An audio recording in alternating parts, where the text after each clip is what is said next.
Penguin Audio presents The Black Country by Grecian, read by Toby Leonard Moore.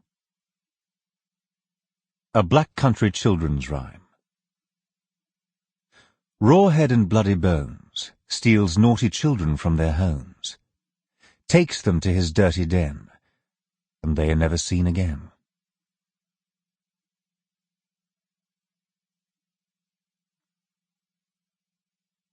Prologue. It was an unusual egg, not at all like other eggs Hilda had seen.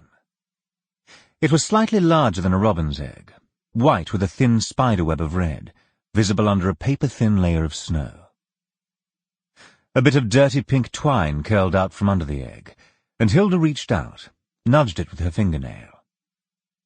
The egg turned, rolling over in its nest of straw and feathers and bits of old string. Hilda could see now that the worm thread was embedded in mud on one side of the egg, and on the other side of the egg was a large coloured dot, slate blue, darker than a robin's egg ought to be.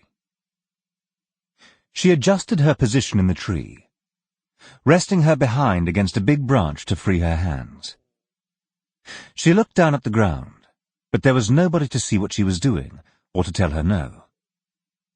Carefully, she reached into the nest and plucked out the unusual egg.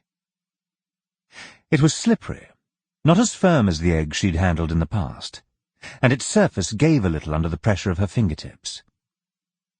She held it up to the pale sun, turning it this way and that. It glistened, a dappled branch pattern playing over its surface. She brought it closer to her face. The blue dot in the centre ringed a smaller black spot, and reminded her of something.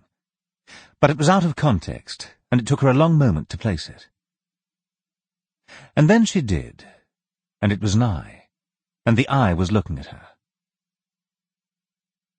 Hilda reeled back and dropped the eyeball. It tumbled down through the branches below, bouncing once, then twice off the trunk, and disappeared into a pile of soft, snow-covered underbrush.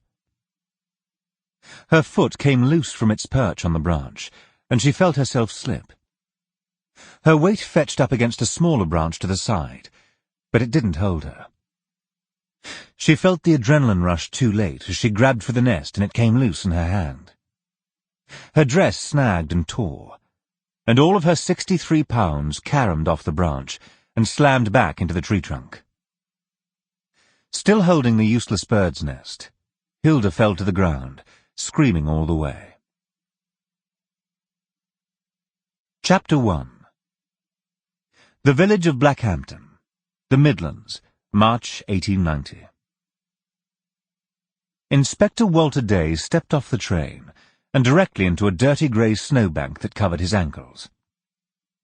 He was a solid block of a man, with dark hair swept straight back from his face, and he smiled at the fat flakes that eddied in the train's exhaust.